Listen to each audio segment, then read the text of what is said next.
The idea of running long distance was always considered, very questionable for women because, an arduous activity would mean that you're going to get big legs and grow a mustache and hair on your chest and your uterus was going to fall out.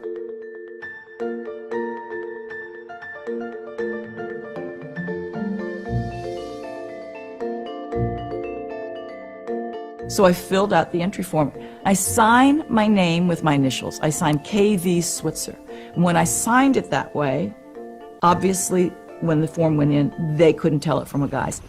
The world's most famous foot race even attracts a leggy lady, Kay Switzer of Syracuse. So there we were with my coach, Arnie Briggs, and my boyfriend, an All-American football player, Tom Miller. When other runners would come by, they would say, "Oh, it's a girl!" And they were so excited.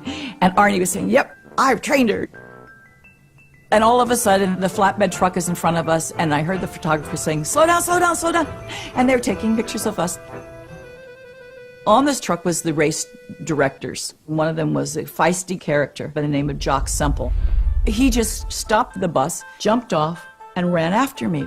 Suddenly I turned and he just grabbed me and screamed at me, "Get the hell out of my race and give me those numbers." And then he started clawing at me, trying to rip my numbers off. And I was so surprised. And he had the fiercest face of any guy I'd ever seen, and out of control, really. I was terrified. And all of a sudden, my boyfriend, Big Tom, gave Jock the most incredible cross-body block and sent Jock flying. And all of this happened in front of the press truck. The journalists got very aggressive. "What are you trying to prove? Are you a suffragette? Are you a crusader?" Whatever that is, And I said, "What? I'm just trying to run." They finally left. Then it got very quiet. Snow's coming down. Nobody's saying anything. And I turned to Arnie, and I said, "Arnie, I've gotten you into a lot of mess here, I guess." But I said, "I don't know where you stand in this." But I said, "I'm going to finish this race on my hands and my knees if I have to, because nobody believes that I can do this."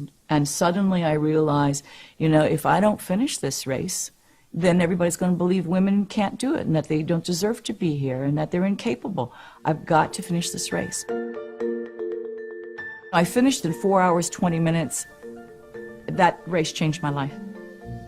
It wasn't until about midnight when we were driving back from Boston to Syracuse University and we stopped on the thruway to get an ice cream and some coffee, did we see the newspapers and the covered front and back of all the different editions with the pictures.